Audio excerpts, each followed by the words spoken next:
Hello and welcome to another edition of the SpareTime Podcast with me, Nigel, and him, Ben. And we're sponsored by ADR Wear, who supplied our T-shirts. So thank you very much to ADR Wear. And this one's darker than normal because the ring light has been destroyed, unfortunately. He blames the cat. I blame him. Ring light's dead, but new one's on the way. Yeah, no, I don't think it'll be the cat. I don't think the cat destroys ring lights, but... So we were a little bit darker than normal, but I'm sure that it's not too bad. But Darren's even darker there by the looks of it. But our guest tonight is PBA bowler Darren Tang. So welcome, Darren. Thank you. Thanks for having me. Yeah, it's appreciated. Whereabouts in the US are you at the moment? I am in Las Vegas. Oh, Las Vegas. Well, that's a good place to be. So close to South Point? Yeah, a little warm at the moment. Yeah, well, wow, yeah. He was just saying it's warm here, and I think it's about 25 degrees Celsius, so you're probably more like 45 there, are you? It just cooled down to 105 Fahrenheit. Last week it was about 118 the entire week. So oh yeah, I mean 105 just over 40 degrees Celsius, so 118 must be about, well, I don't know, 46, 47 or something like that. So, way too much. Yeah, it is. It is. I just came back from Texas a couple of weeks ago, and it was 40 degrees there all the time. But he's complaining because it's over 20 degrees here. So in England, if it's double-digit numbers, it's too hot. But yeah, for people like you, who's not normal, it is. Yeah, yeah. So Darren, lots of questions to ask you tonight. So we're going to start off with a question about how you got into bowling originally. How did it all start, and where did it start? Sure. Yeah. So my dad owned a pro shop before I was born. That bowling center ended up closing, so all the equipment, the inventory ended up in our garage. So growing up, I was kind of around all that stuff, didn't really know what it was. And then when my brother and I started bowling, my mom took the job at the bowling center we started at as the junior director, and then eventually moved up into doing other things for the center. And yeah, that's kind of how we got started. So you've had bowling in your family for a very long time then? Yeah, not competitively, but just kind of been around the industry. My mom bowled league every week since she was 18 or something like that. So yeah, I guess you could say it's in the blood. So was that in Vegas? No, I grew up in San Francisco. Oh, okay. Yep. I mean, we've Ben's bowled in South Point, and I mean Vegas has got some fantastic facilities for bowling, especially compared to the UK. So what's the bowling scene like in San Francisco? Is a lot of bowling centers? California's terrible. There's not a whole lot of bowling. I think right now in San Francisco, there's one certified bowling center. Most of them are just outside. A lot of the ones that we bowled at were just outside San Francisco. I mean, it was still only 15, 20 minutes driving, but yeah, San Francisco really doesn't have a whole lot as far as bowling is concerned. I mean, is that a thing in the States where there's a lot of bowling centers, but there's only so many of them that are suitable for league and for tournaments? So many sanctioned ones? I wouldn't say in the States so much, but I think California in general is just tough for bowling because the weather's so nice all the time that there are other things for kids to do rather than get stuck in a bowling center. Like as in the Midwest, weather gets pretty bad in the wintertime, and bowling is one of the only things to do. So it makes sense why bowling is a lot stronger out there in the Midwest than it is on the West Coast. I mean, you using that sort of theory, then bowling should be really big in the UK because the weather's always lousy here. But it's not not really seen. It's not really seen as something that's popular. But where in the US it's slightly different. But I mean, when Ben was in South Point, I mean, we were at obviously the tournament bowling center. But there was also the public bowling center in there, and that was insane. That was like 60 lanes or something. That's where Darren bowls league. Yeah, so it was an insane place. It's about 60 lanes. Is that right? Yeah, so it's 64 on the downstairs and then 60 in the plaza. Yeah, and that's all in one place. So anybody who's not been to South Point's a big hotel about 7 miles outside of the Vegas Strip, and it is a really big hotel because we were flying in at night. It was dark.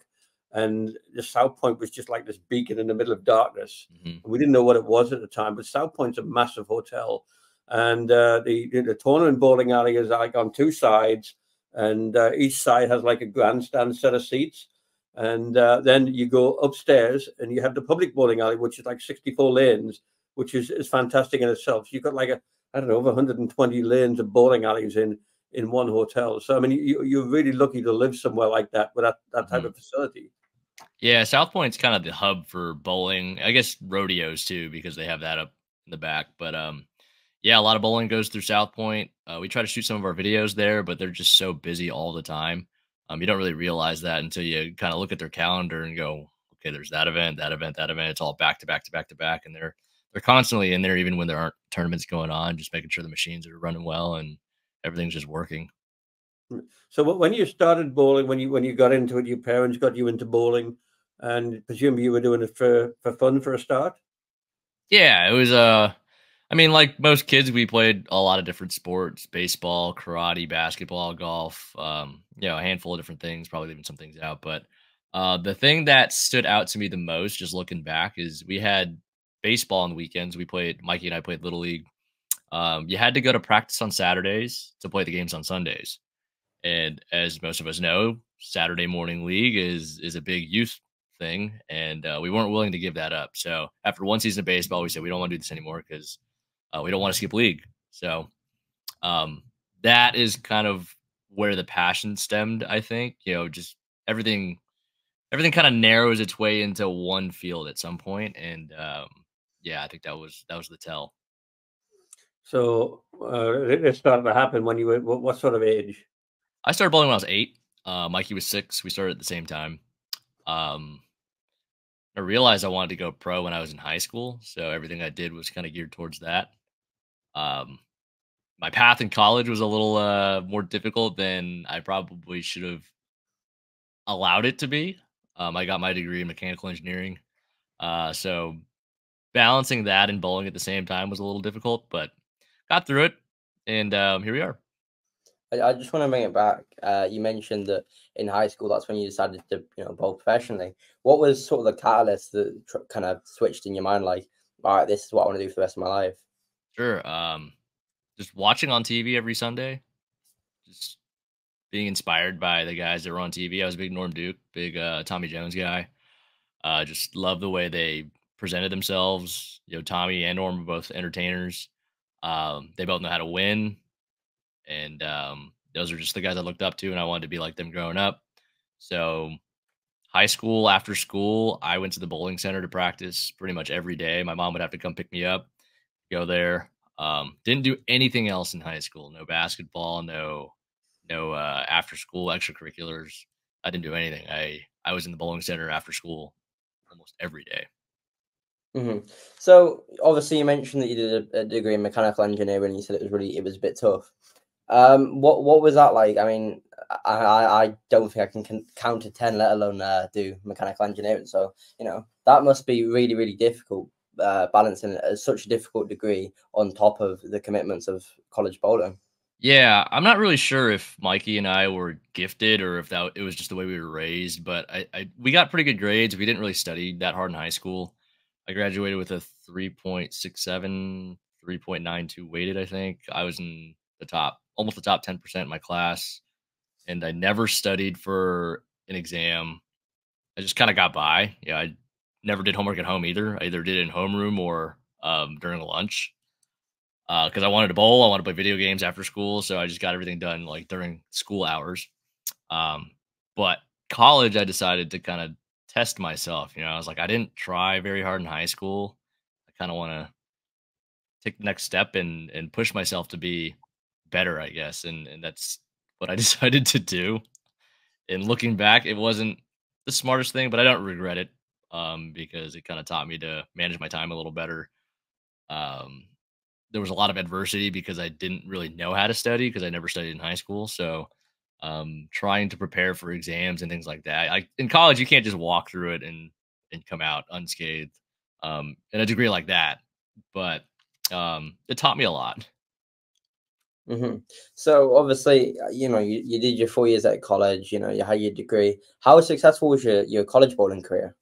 Yeah, it was, I actually did 5. So I don't want to forget your question because I tend to go on tangents.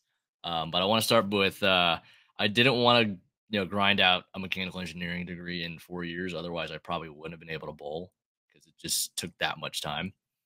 So I graduated in 5. That was one of the reasons. The second reason was my brother is 2 years younger than me. So if I took a year off within my first or second year, I would have 3 years to bowl with him.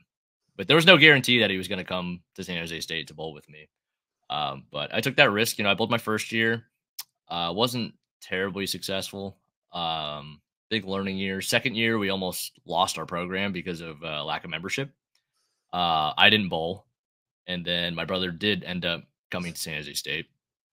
And we got to bowl for 3 years. But getting back to your question, I'd like to think the college career was pretty successful. I was on the second team All-American once, first team twice, runner-up for Player of the Year my last year, finished second at the ISC.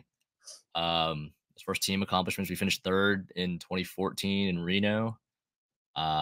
We made nationals 3 out of the 4 years that I competed. So I mean, we did. I'd like to think we did a lot with not a lot because we're not a popular program. We don't offer scholarships. So for the most part, if we're going to get good players, it's either going to be someone that can afford to live in California for however many years they decide and to bowl, or just the local talent. And we had one kid from Hawaii, and then other than that, it was just locals. And we were lucky enough to have 5 pretty good players to have a nice run. Any notable names among them, other than obviously you and Mikey? I'm sorry, say that again. Any notable names, prominent names other than you? Not really, honestly. It was just Mikey and I. One year we had Zakatori. I claim him to be the best junior bowler in 2012. He was part of that team that won gold for Team USA in Thailand. He ended up coming to bowl with us my senior year. But yeah, other than the 3 of us, we had some pretty decent, I guess you could say, role players. They could pick up spares. They could kind of move around the lane, do a few different things, but it was a pretty tough road. Honestly, we had a lot of late nights of practice, a lot of extra practices. We all knew what we wanted for that stretch of time in the middle of my college bowling career. Okay, so forgive me when I say this, because obviously I'm English and I'm not too familiar with the college scene over in America. Now I hear about All-American teams loads because it's all over social media when it comes about. How does that work? How do you get picked for it, and sort of what's like? I don't know all the details, but I'm pretty sure it's a vote. So they have their rankings. They'll have different stats. Your average, obviously, your differential. So that's your average compared to the field average. Tournament finishes, things like that. So they look at all these things. They look at strength of the regions, and unfortunately, the West is one of the weakest ones. So we kind of get thrown at the bottom of the barrel. So if you want kind of that, if we want the respect, we kind of have to separate ourselves that much more from the rest of the field. Mikey and I had 40 pin differentials some years. We were averaging 220. Field averages are typically somewhere around 170 to 180. So a 40 differential is a lot. But, being in the West, you kind of have to do that because we're kind of seen as less talented. Mm-hmm. Is that sort of average collegiate average still that level, or has it gone up? I haven't really been following lately, but when I was bowling, most tournaments would be somewhere between 170 and 180 for the field average. Mm-hmm. Well, I mean, how difficult was it at bowling college? I mean, are we talking like sort of PBA patterns? Or are we talking something a bit easier? Yeah, I actually like this question a lot because I don't think it's necessarily the patterns that make the bowling difficult. It's how the players break the patterns down. And I think that's why the PBA tour is so difficult, is because the rev rates, the average rev rate on tour is higher than anywhere you're going to see in the world. Guys can do everything and anything. So if they see a certain thing, they can move around the lane. They can, we're changing the lanes every shot we throw. So pair to pair is going to be extremely different, given number of urethane balls going down the lane, number of lefties, average rev rate per pair. You just got to be prepared to see all these different things. And in college, it's pretty much one thing happens. Game 2 is probably the trickiest because there's 10 players on a pair. You get to break them down in the 10 minutes that you have, and then you do what you do. And then the next pair, you're at the mercy of what the previous teams did as far as breaking the lanes down. And then after that, everything just kind of migrates the same way. Everything kind of turns into the same thing. And you end up in front of the ball return, loft in the gutter, hook in the whole lane. Yeah, college was pretty straightforward. It's kind of like what you figured it out. It was all about characteristics of bowling centers and learning what balls roll good where. Just little details like that. I mean, obviously you mentioned about how in the PBA there's nothing really like it with, and what makes it difficult is the way the lanes break down. I think we had PJ Haggy on about 4 episodes ago. I could be wrong, but he spoke a lot on that. The only way to sort of get good and like get acclimatized with the PBA tool is to bowl on it, because there's nowhere anywhere else you can get any sort of, even in the regionals. He said, like, he's probably one of the most successful. Not even close. Yeah, and he said that you can't bowl regionals, you can't bowl really anywhere that you get that sort of level of transition happening so fast. Right. It's funny you mentioned PJ, because he was actually we're from the same area, and we bowled for in the same kind of association. And he was one of the guys I looked up to growing up when I was really young. I had the opportunity to bowl some doubles tournaments with him, junior adult events. And now I compete against him in the West here for the regionals. And he's one of the top players. So we're obviously kind of duking it out for titles week in and week out. But we did get to cross together at the World Series of Bowling, I think a couple of years ago. There were actually 3 of us West guys on the same pair. And it was just an eye-opening experience. Like I bowled pretty good, had a pretty good first block, and they bowled pretty bad. And you could just see the difference in really just experience and kind of knowing what to do, the tools I had versus the tools they had. I've just developed things out there that you don't have to do bowling the regional tour. So it is unfortunate that there's no real playground for you to prepare for the tour. You just kind of have to earn your way there, and then you'll learn on the fly. Yeah, I mean, I was at work today, and we were talking about the sort of topic of the best way to learn, and we all sort of collectively agree that the best way for someone to learn, if they really want to take that risk, is to just jump in the deep end and got to find your feet. Because it's really the only way. Yeah, if you don't swim, you'll sink. Yeah. And so we'll talk about that a bit. So obviously, you graduated with your mechanical engineering degree, and you decided that, okay, well, I know I'm going to bowl PBA, and then you made your rookie season. What did that look like? Was it straight away full time, or did you take a couple of years to get acclimatized? How did that work out? Yeah, the beginning of my career was pretty fortunate. There were no exempt fields, nothing like that, so I was able to bowl every event I wanted to bowl. I was very fortunate to make a show in my first year. I finished second to Mike Wolf. He almost doubled my score. But yeah, that's just a lot of inexperience on my part, and my physical game isn't still probably isn't to the level of the average, I guess, on tour. But it's always a constant work in progress. But I mean, to make a show with what I had then, I work with Mike Jazz now, working with him ever since my rookie season. And the very first lesson I had with him, he told me, if I didn't know who you were and I didn't see you bowl, I would have thought you averaged 180 on a house shot. So at the time, I kind of took it personal. I was like, oh man, I'm a little offended. Like, you basically just told me I sucked. But at the same time, he was like, no, I'm actually telling you you're really good at the game, because to be able to use what you had and make a show against the best players in the world, that's pretty impressive. And I was like, oh, you know what? That's a good way of putting it. So it's pretty cool that he said something like that. But I was in the running for rookie of the year. There was no shot I was going to win it, because that was the year Grandpa won the Players Championship and Frankie won the U.S. Open. So me just making a show wasn't even close to winning a major championship. So I think Frankie went on to win that rookie of the year. But my class was really strong. But I had a pretty good start. Ended up making the Masters show a few months later after I made my first show at the World Series. And I got an early dose of confidence that I could compete out there. So that was a nice start for sure. So, I think it's one of those things where it's probably more common than not to have your first TV show be on the high of make your TV show, then very quickly realize that you've got a lot of work to do. I mean, obviously not at the same level as you, but it happened to me where I made a TV show, and then I think we got for an 8 or something like that against us, and it was like, oh, we got work to do. Yeah, there's always work to be done. I think that's one thing that you can't ever forget. I think the second that you feel like you have it, that's when things start to go bad, because you get comfortable, you don't work as hard, and the best in the world are always working at their craft. So the second you stop working, someone else is going to pass you.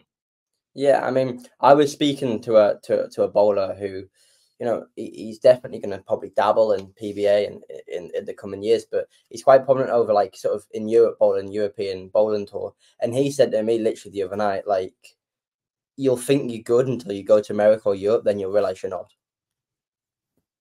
And I think it's such a difficult field to break into, especially in America. I mean, obviously, talking about a rookie season, you had a great season yourself. I mean, like you said, you had a great class that came through. What did you pick up in your first season? Like, what were the main takeaways and lessons? I think the biggest thing was roll it more. We have our tour rep Jim Callahan out there, and he's been working with me ever since I went out there. He's been great, very supportive, and always been there for me. But the one thing that I'll never forget, and a lot of other players will never forget, is you got to roll the ball more. And you don't really develop that kind of ball roll unless you bowl on tour. Bowling in college, there's free hook. Really doesn't matter how it gets there; it just has to get there. On the tour, it matters how it gets there. You can hit the pocket all day, but because of the way we change the lanes, you might not be able to create the right angles to throw a bunch of strikes. So, the biggest difference between the elite bowlers and your just everyday kind of good bowler is we create hook and other players use hook.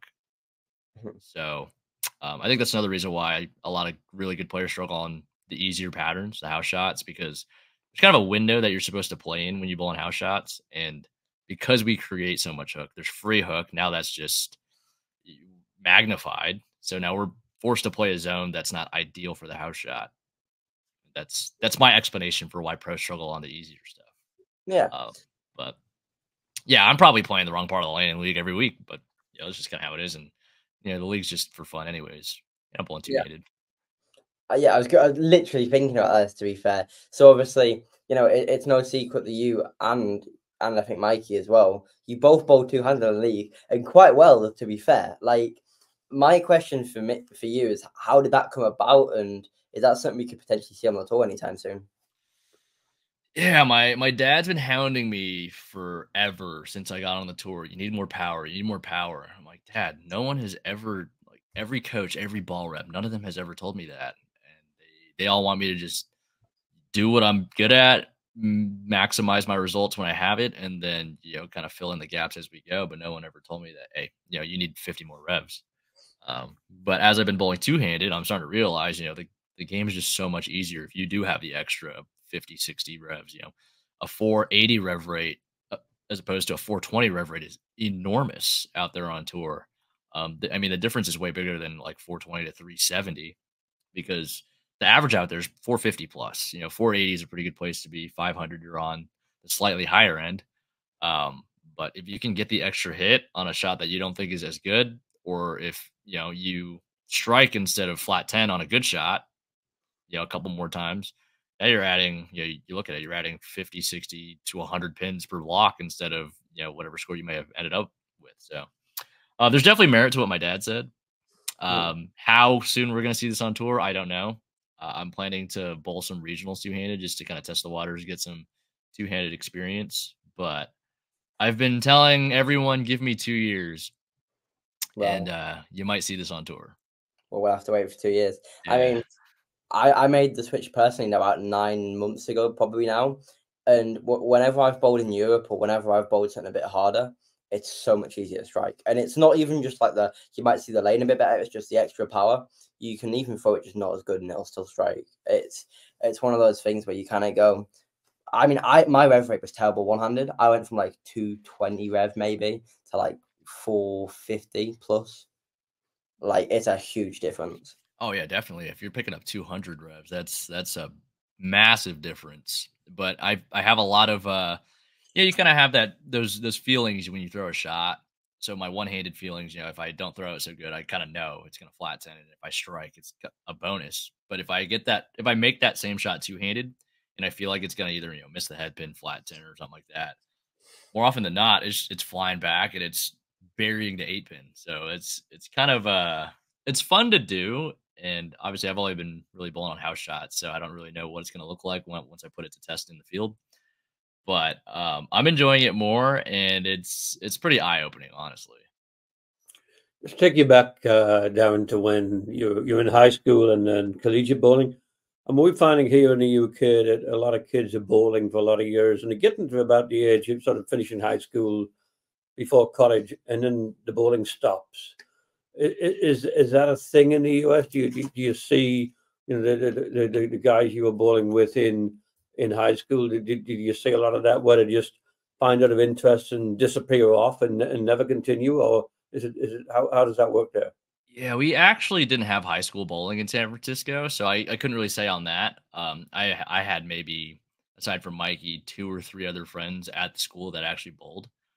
But from college on, yeah, I could definitely see that if you didn't really have what it took to go out there on tour or that passion and desire to chase it, you know, guys that were on the bowling team got real jobs. Like every single one of my teammates, aside from Mikey, got actual jobs. Even Zakatori, he's got a really good, paying job now, and I thought he was one of the best players in the world when he was bowling juniors. So it's just really unfortunate that there's not really enough money in the game to make you want to chase it, and that we have to look at a different career path to sustain our life.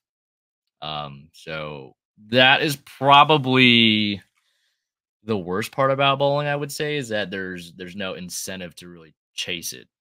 Like as an NBA player, you're making millions and millions of dollars. Literally any other sport, almost, mainstream sport at least.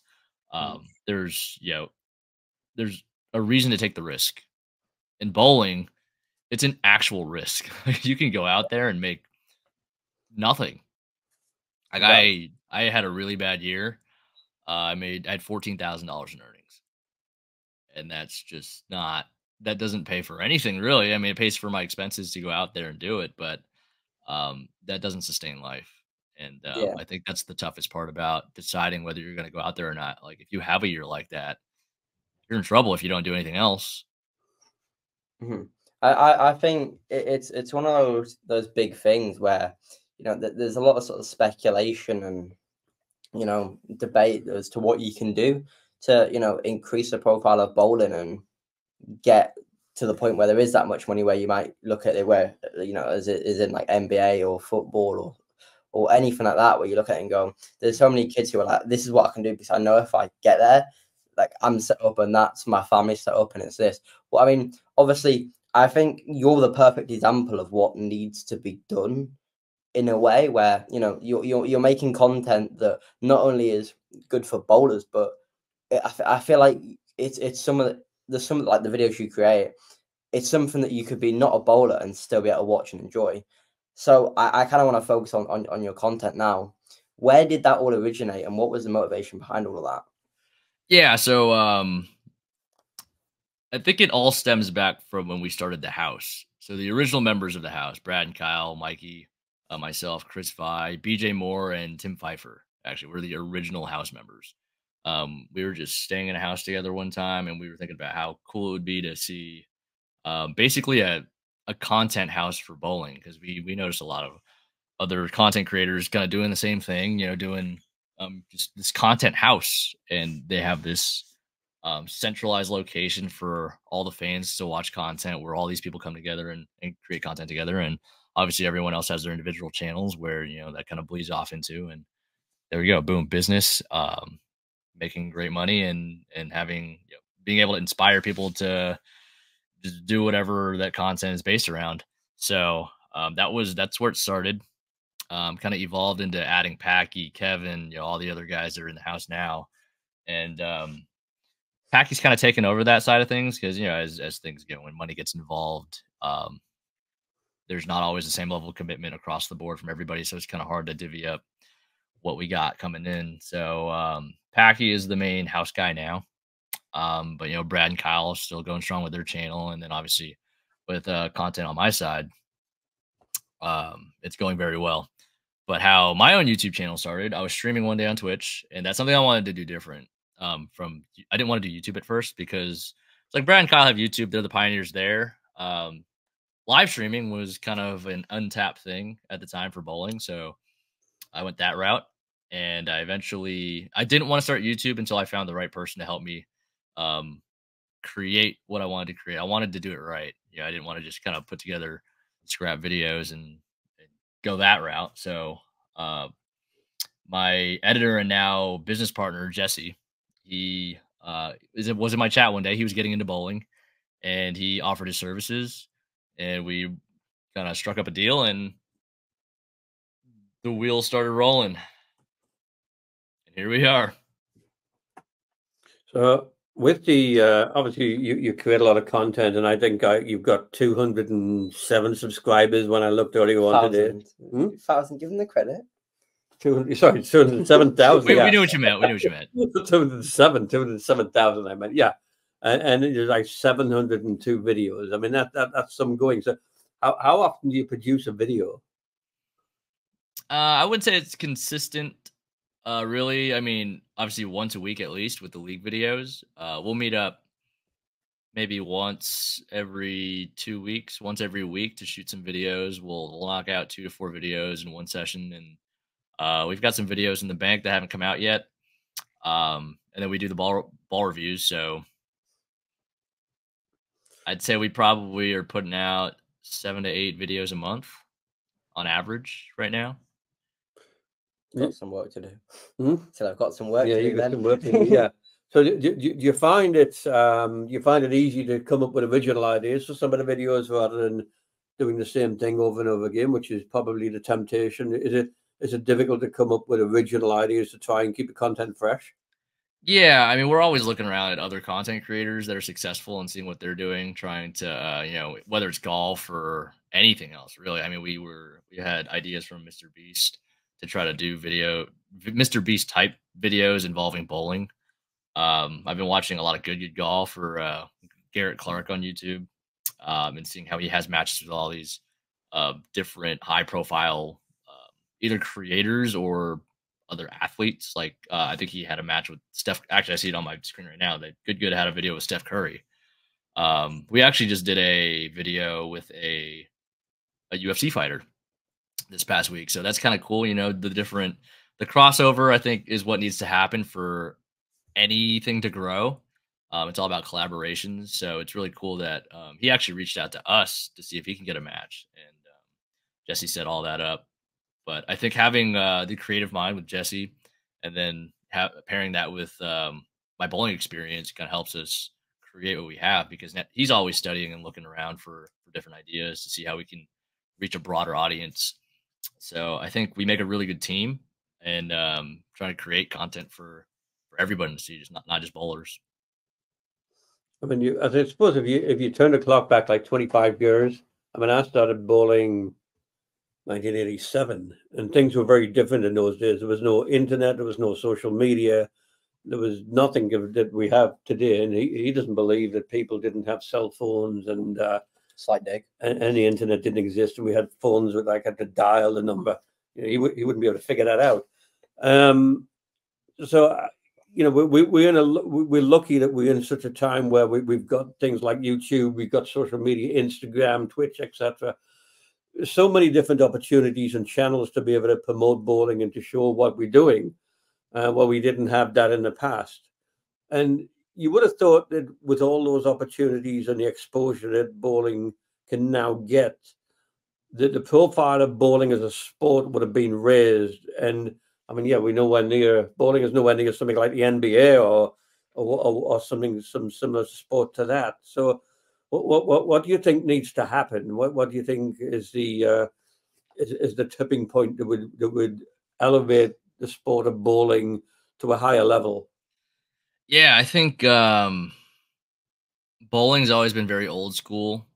A lot of people in the industry have been reluctant to try something different, and I think that's the biggest reason why we've fallen behind other sports. Like golf has been very good at keeping up with doing what's new, and kind of the content creators they have different paths they can decide to take. I just watched a clip of I think Grant Horvat. He's a really good player, but he does YouTube. Did a video with Phil Mickelson, and Phil asked him why he didn't decide to go pro, because Phil thought that he had all the tools to go out there and be successful on the tour. And he said that he just didn't like that kind of pressure. I mean, he loves competing, but he didn't want the pressure of having to grind out for a check every week and and deal with that. And he can do that with YouTube because golf's a global game, and he's able to reach a really broad audience and make a living that way. And I think that we're on the same path. And I know golf's always been a little more on the higher end as far as paychecks, as opposed to bowling. But I think we're on the right track in terms of the content creation and getting bowling out there a little more and exposing what we're really about to everyone out there. Brad and Kyle were really the pioneers in starting this whole YouTube train, and Packy and I kind of followed that. So I guess we're kind of in that first wave of things. But you got a lot of junior bowlers now in the 13 to 16-year-old range that are putting up videos, making content, and some of them are really successful already. A couple of their channels have over 100,000 subscribers. I think one of them just passed us, and she has almost 250,000 subscribers. So I think we're going in the right direction. There's interest out there. We just have to find it, and we have to make sure people know that this is what we're about, not just fat guys drinking beer, having a good time. Mm-hmm.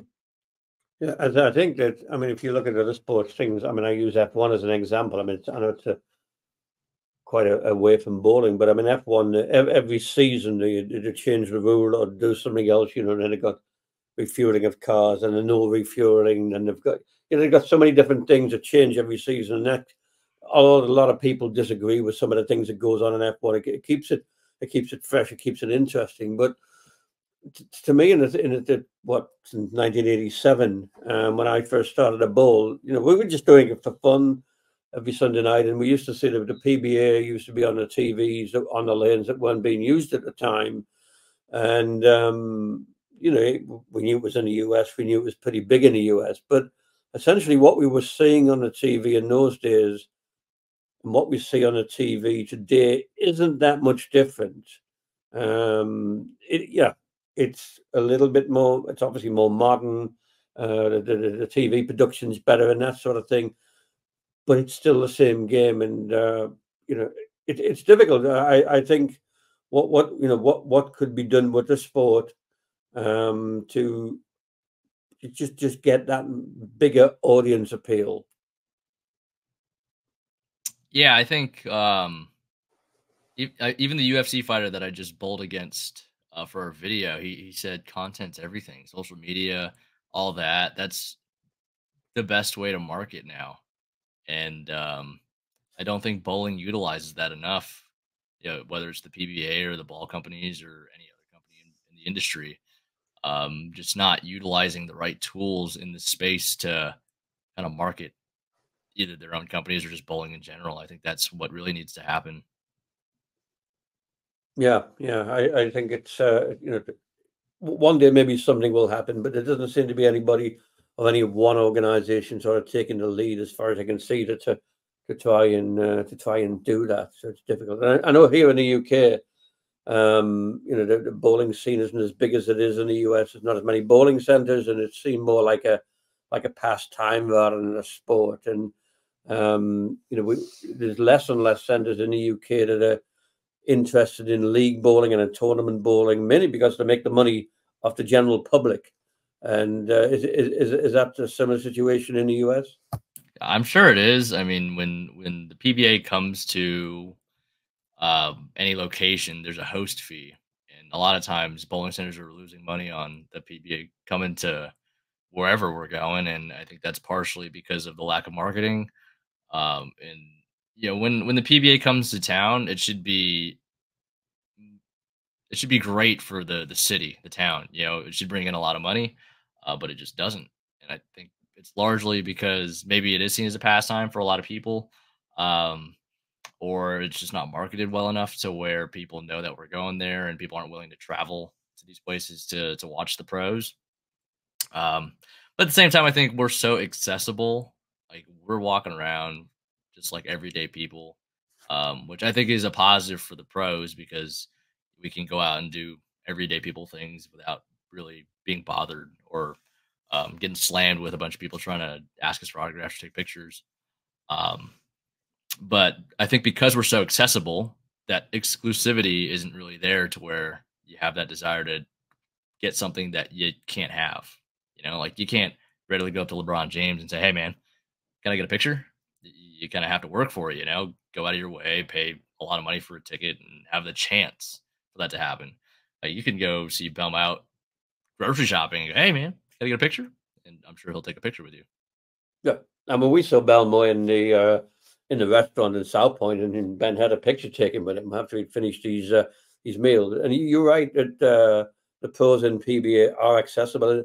So that, I mean, that's not necessarily a bad thing, because I mean, we've had a lot of PBA pros on this podcast, and if this was like NBA or F1 or whatever, two guys sitting in a dining room in the UK would really struggle to get anybody of any note in some of the sports onto a podcast like that. So it's not a bad thing that the pros are accessible, because the other good thing I think about bowling is that everybody seems to want to help everybody else. Somebody's doing well, they have no problem helping somebody who's maybe not up to their standard and that sort of thing. I mean, do you find that within the PBA too? I think it depends on the person, depends on the player. There are definitely some guys out there that are more than willing to help the next generation kind of get to the next level, and then there's some guys that are just there to kind of get their own. I think Tommy Jones was a great example of kind of taking the guys that he knew and the guys that he wanted to succeed under his wing, and like, he helps. I'm on a different ball company staff, but he helps me whenever he can, and he, for whatever reason, has more faith in me than I would think. But yeah, I really appreciate Tommy for doing that. But there's guys like him, and there's also guys out there that are cutthroat and just want to win. Like, they'll put you in the ground at any cost. Yeah. When we were listening to Belmore talk when we were in South Point, there was a lot of talk about his mental game, and the mental game is very, very important in bowling. What do you do yourself to prepare yourself mentally when you're doing a PBA event? Yeah, there's a lot of focus on just trying to control what I can control. Probably wasn't in very good practice this past year. Found myself looking at scores a lot and just chasing numbers, and that's typically not a good thing. I just had a pretty successful tournament a few weeks ago, and I was focusing on one word. I was just trying to feel more effortless. I felt like as I was getting to the bottom of the swing, I was trying to do a little too much to make the ball do something. So I was trying to feel less, just feel effortless. And every shot I got up there, I just thought effortless. And I'm definitely an overthinker. If I don't throw a shot that I like, I try to pick it apart and try to figure out what's wrong. But when you're in tournament mode, that's the worst thing you can do, because now you get mechanical, and now you're trying to fix something instead of trying to make a good shot. So I think having a simple thought for me was really big, and I ended up winning the tournament. And I hadn't been bowling very good since team trials, so just kind of got stuck in a place where there were a lot of things going on. My body's still trying to heal from my elbow deal. Wasn't seeing what I needed to see on tour. Scores were a little higher this year, so the need to throw more strikes probably squeezed me a little more than it should have. And you should never let scoring pace dictate how you play. You go out there, you give it your best, and wherever the chips fall, that's where they fall. But yeah, I struggled with a lot of different things, and I think it just snowballed into having a terrible season. But going into the next season with a different mindset, and just trying to take the positives away from all the good events that I bowled this year. And every event that I bowl well and every event that I bowl bad, there are things that happen consistently in both. So I think it's about finding the things that work and looking at the things that don't work, and you're working really hard on things that don't work, and then keeping the things that you do well kind of in your tool bag and roll with that. Yeah, I mean, we hear that a lot, and from coaches, and don't get too tied up on your scores. Don't sort of look at your scores too much, and then don't overthink. I mean, it's two things. It's the fixation with scores and the overthinking and the over analyzing things. I mean, they're both counterintuitive, because you think, well, yeah, you've got to be tied up on your scores, because that's what the whole game is about. If you don't get the scores, you're probably not going to win tournaments. So that's counterintuitive. And also the overthinking, something goes wrong, then it's a human tendency to try and figure out what went wrong and to put it right next time. Where, as what you just said, you know, in a tournament, you just bowled and did what you felt was right. So, you know, there's two examples there of something that we should be doing that are counterintuitive. So, you know, how do you handle that? How do you handle a natural tendency to count scores and then to pick apart every shot that you take? Yeah, I think it's just training. It's practice, mental practice. Just like we go out there, we try to get better at our physical games. You know, we go shoot spares and we'll shoot X number of reps. I think the biggest part that's missing is I don't want to say the ability, but the discipline to say, hey, I'm gonna work on my mental game today. I'm only gonna look at this. I'm not gonna look at the score at all. Let's say you go into practice. I don't want to look at the score. I mean, I personally don't, because I don't practice with score.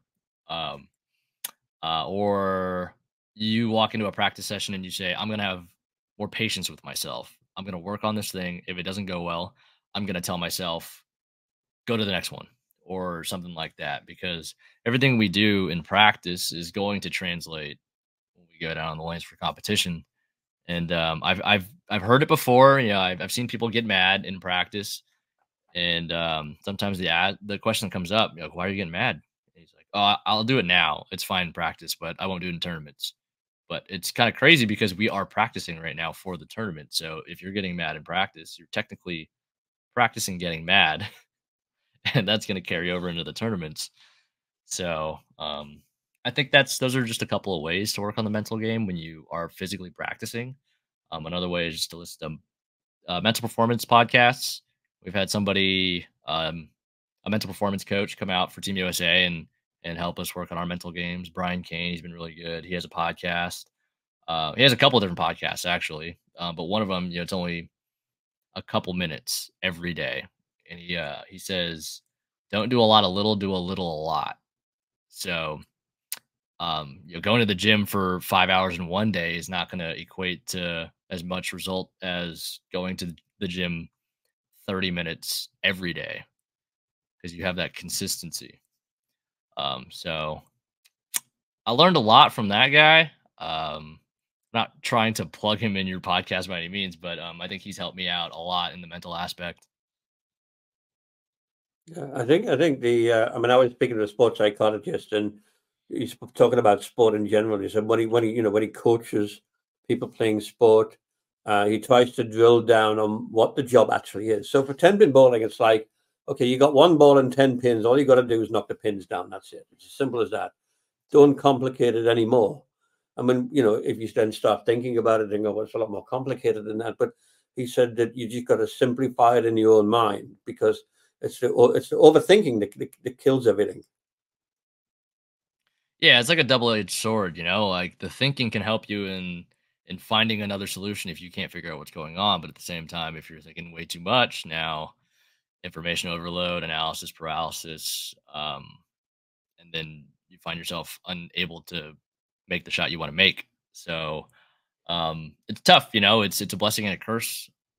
It's tough to be able to balance that and use it to your benefit, versus, you know, when it can tip the scale in the other way and start to hurt you. So yeah, pros and cons. We do what we can to try to take the good from the good and try to stave off the bad. But yeah, if we're going to use it, both are going to come with it. So I think it's all about recognizing when it's not going well and kind of just stopping yourself and going, hey, you know, we got to take a step back. Maybe, like you said, just make it simple, feel what you're going to feel, and just go do it. Okay, so just going back to your YouTube channel, watched a couple of your videos, and you seem to have some sort of a connection with it's a different pronunciation, but I would say apparel brand. What's your connection with that, and what is it? Are we talking about EFX? Or yeah, there was a one I saw. The last video I watched was dynastybowl.com. Oh yeah, dynastybowl.com. So Dynasty Bowling is Jesse and ours business, and it is our umbrella. It's everything that we do kind of fits under that umbrella. You know, the YouTube channel, our merchandise, yeah, just all that stuff kind of falls under that. So you said merchandise. So give us some examples of that and how Yeah. We have some streetwear that is designed by Jesse. So if you guys are into streetwear, things like that, anybody watching, we have that stuff. A little higher end kind of type of clothing. Um, he was trying to really move away from the traditional, just regular bowling slogan on a t-shirt or a logo on a t-shirt. Kind of the infusing bowling with the cool stuff that designers and famous people like to wear. So we have that kind of merchandise. But at the same time, we still have regular league merch like I Hate League, Nut, just all the funny little stuff we say when we bowl league. Yeah. Okay. So I mean, you're quite entrepreneurial and doing things like this. So is that is it an online thing only, the merchandise? Yeah, it's kind of tough for us to go stop to stop with merch because we're already traveling with a bunch of stuff. We got what we got to wear on the daily, our bowling uniforms, and then our equipment. So it's hard for us to just keep stock wherever we go. So it's for the most part all online. So I mean, obviously you've built up a community. I think it's 200,000 subscribers on YouTube. You've got your silver play 207.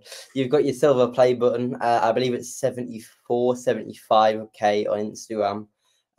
I don't even know how many you've got on Twitch, but you've built this huge community. And it's not just bowlers, it's bowlers, it's gamers, and you've built a massive community. How do you sort of interact with your community? Because that's something you do quite well. I mean, you've played sort of fans before. You've done a lot. Like how do you sort of maintain this communication with them? Yeah, I think that's the best part about streaming on Twitch and live streaming is that instant interaction. On YouTube, you could post a video and then people will comment and you can go in and respond to comments. But it's that real time, not human interaction, but that instant interaction with somebody on the other side of the screen, I think is what makes it kind of special. And when we watch any sport, it's hard to know the player. You only know them based on how they act on their course, their field, their playing field, and how they play. And that's kind of how you define them because that's what you see. I think being able to live stream, people get to know me and know who I am, the kind of person that I am, and I think that's a side of things that's missing, and it makes us more relatable, and it makes it easier for people to understand. I guess it's kind of the bridge between like the everyday fan watching and the competitor. Can kind of explain why we do what we do, what we see, and hopefully the people watching can pick up on that and apply that for their own games. So obviously, like you said, there's bowling's heavy now, relying on the sort of the next generation, people my age, coming into bowling, getting into professional bowling. Like you said, you've got people like I think Brady, Bella. You've got they're just off the top of my head, but there's definitely more that I don't know of because I'm over here and they're over there.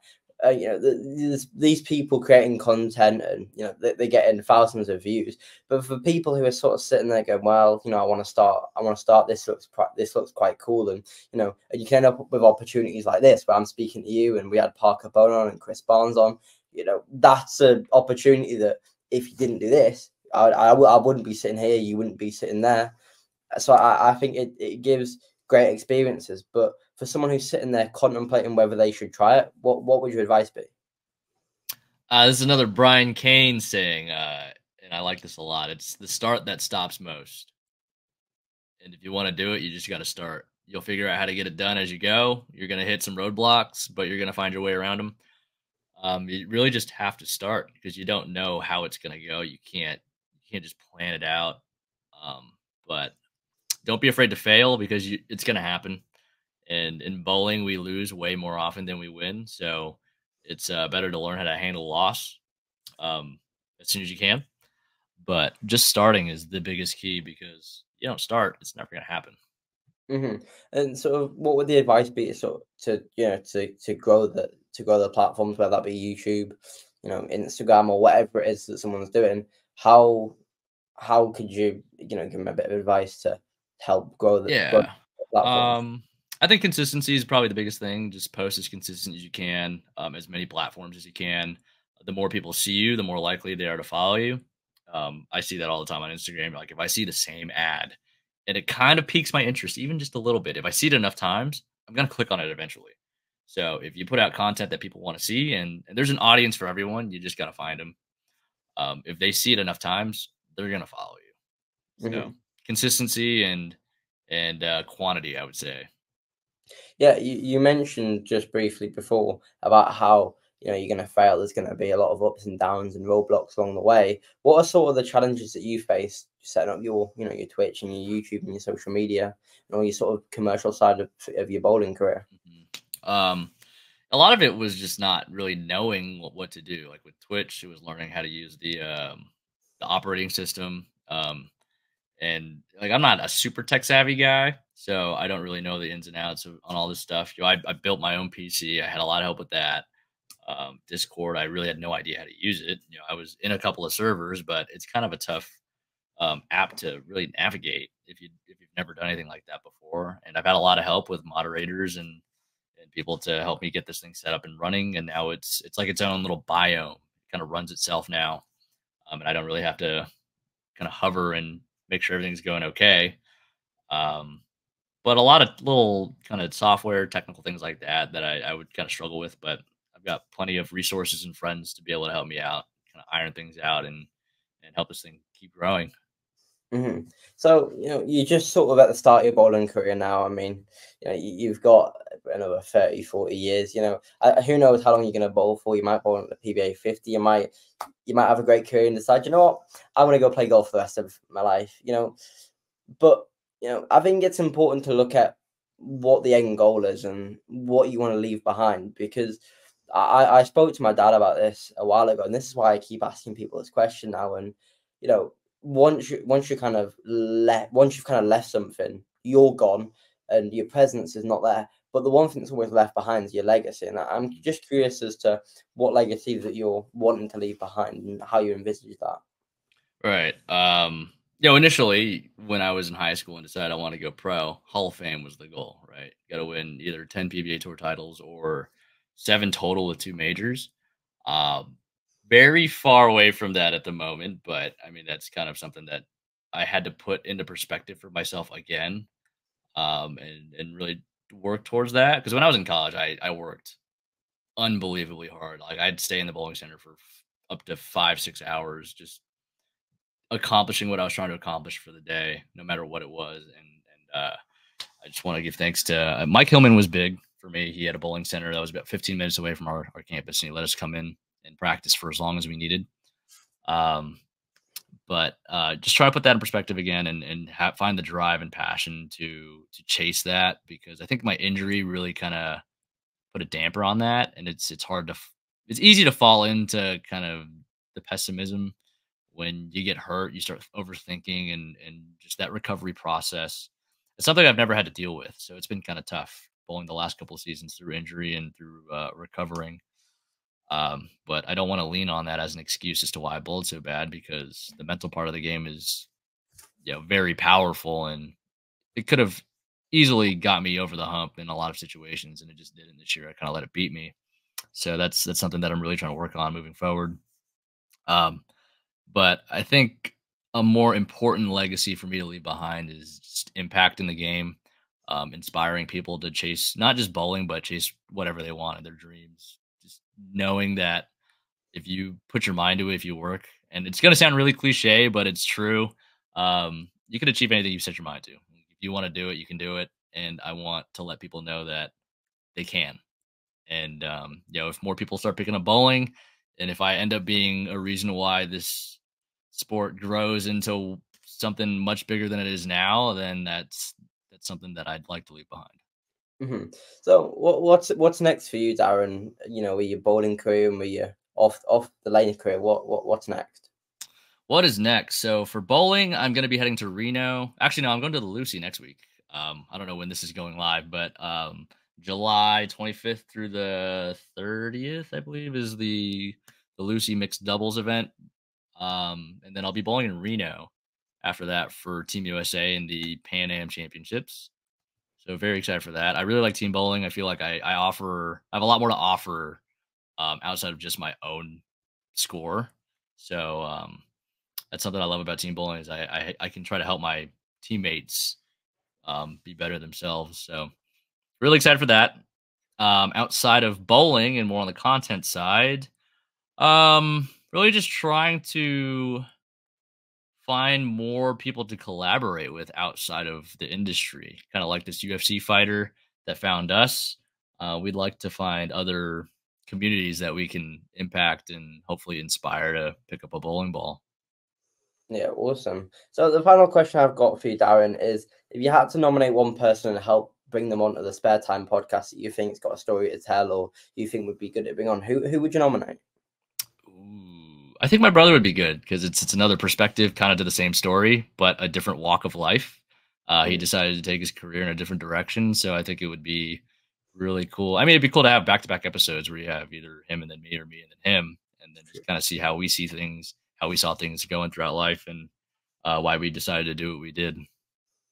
Awesome. Right, Darren, it's much appreciated. We thank you for taking the time to come out of the Las Vegas heat and talk to us for the last hour. And it's really interesting, and it's great some of the stuff you do in the content and the apparel and all that sort of thing. And it's good to speak to somebody doing something just that little bit different. So thank you for your time today. And when is it going live? 5 weeks time. In 5 weeks. 5 weeks. Yeah. Hey, do you know what? Right, when I first started the podcast, I had this issue with like I'd be on a Friday and it goes up on a Friday or Sunday, and I'd be like, oh, I need someone on. Now I've got like 4 episodes in advance. Like I'm yeah, that's kind of how we have things now too. But yeah, hopefully by the time this goes live, I'm a 1.5 time titleist. Yeah. That'll be good. So Darren Tang in Las Vegas, thank you very much for that. That's the end of this SpareTime podcast. Can't speak. That's the end of the SpareTime podcast. Hopefully on the next one we'll have a proper light so you can see us. So if you like what you've watched today, if you like and subscribe to the channel, there'll be a lot more of these. Ben'll be doing some of his bowling vlogs and various other bits and pieces. So keep an eye on the channel. There'll be a few more podcasts to upload with PBA bowlers. So from me, Nigel, and from him, Ben. Yeah, we'll see you next time. Bye. Awesome. Bye. Thanks for having me, guys.